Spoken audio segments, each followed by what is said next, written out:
From these Oakley factory pilots to these Google Novartis contact lenses, tracking collars have been upgraded from with GPS from radio telemetry. They've gained a few new features, but we're leaving so much data on the table by limiting our tech so unnecessarily. And while there are some promising steps in some new directions, for example, Oregon State University's Bioacoustics Lab is currently working with the head of the Wolf program in Oregon, Russ Morgan, who, by the way, was the guy that darted and collared the world-famous OR7. These collars that they're deploying are capable of recording 21 days of audio. Ostensibly, it's for an array of research, but to tell you the truth, the principal use is to determine if wolves are responsible for depredation events on sheep or cattle. It'll be pretty hard for the wolf to deny purloining a couple of T-bones when they not only have them dead to rights on the telemetry, but have an audio track of the dinner to go along with it. But what about activity? What about chemistry? How much tech are you guys going to put in t-shirts, shoes, and watches this year? Look at the giant batteries on some of these devices and let your mind go wild. The world is waking up to wearable tech, and it's going to make some of you fantastically wealthy. I'm here today to ask each of you to pay that forward by helping evolve tech that helps us better understand the natural world, that respects the creatures whose lives we interfere with to assuage our big brain curiosity. Companies like Whistle and GoPro have an even greater responsibility as I see it. Your products are already so perfectly suited to these applications with only simple mods. And if any of you guys need ideas, get my card. It's my belief that if we do a better job of documenting not just how many of a species there are or where they're located, but strive to capture every ounce of information we can, we'll do a much better, more complete, and more intimate job of documenting the life histories of each of the animals we've impacted. And we can return the gift of their service by using the data they've provided to preserve, protect, restore, and more fully comprehend the natural world.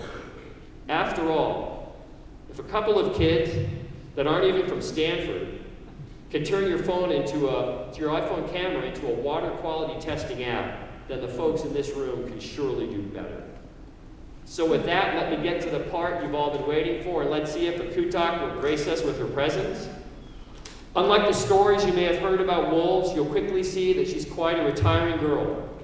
So if everyone here will please help me out, we'll see if she's up to this challenge. Virtually all of her work is done in an outside environment, and an audience of this size indoors is going to be very intimidating. So when I return, please help us out by being as quiet and still as you can.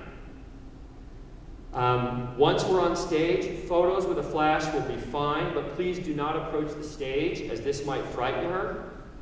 Also, please understand that I let Aqutaq determine what she's willing to do. So if she isn't feeling good about it, please accept my apologies in advance. Our training methods are positive reinforcement based, and we don't force her to do things if she is unwilling.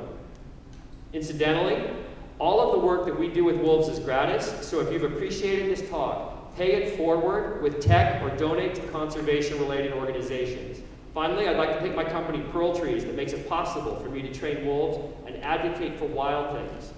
The software I use to organize and present this presentation is made by my company, and a link to the collection about this entire event is on the back of the cards I brought today. Plus, it's got a GoPro of a wolf on the front, so it's a keeper for sure. Come and get one from me before we hit the road. And last but not least, I'd like to acknowledge my fellow trainers and handlers, my wife, Tanya, and our mentor dog and my best friend in the world, Bixby. Without those two, none of what we do would be possible. Hewitt. And I'm going to go get a wolf.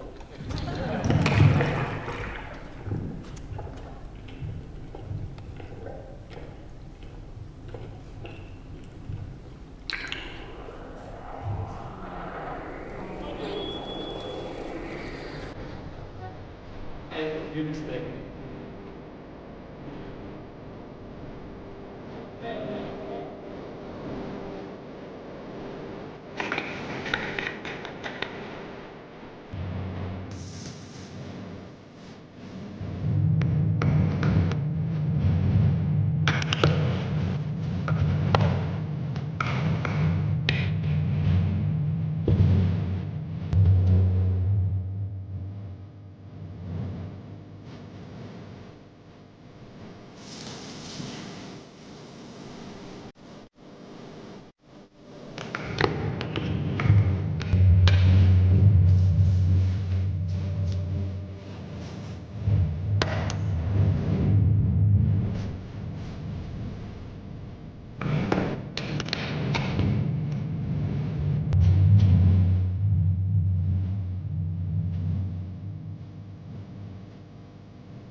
All right, everybody, so this is my mentor dog, Bixby.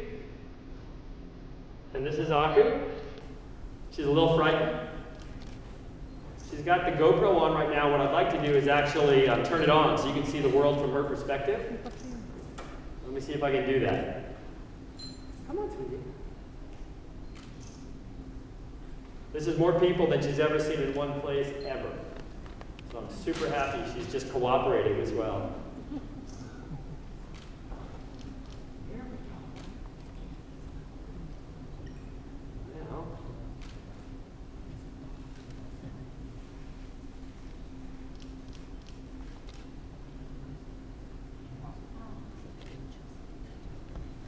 So that's what she's seeing.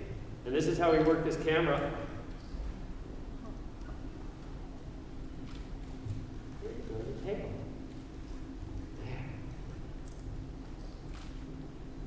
So she's a little over 3 years old. Ooh, I know. Everybody's paying attention to her. This guy here is my secret. He's the one that got her on stage, not me.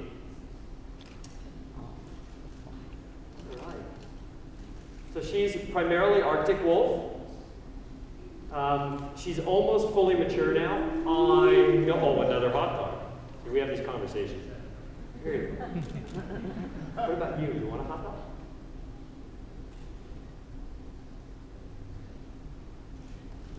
So all the video that you saw was pretty much shot from the GoPro on her neck. We also have these activity trackers on the collars, and I'm hoping that you guys, as part of helping me achieve my dream of doing a better job documenting nature, can put your big brains to work on how we can take the tech we're building for consumers that's not so robust, and we can incorporate it into tech that we use to research animals. And I think that what you'll get back is both a tremendous understanding of the natural world and new ideas about how to develop technologies and turn humans into sensors, which I think is really interesting. But also, you're going to learn how to build tech that can survive a shower. And I think that's pretty helpful. Thank you very much. See you the next time.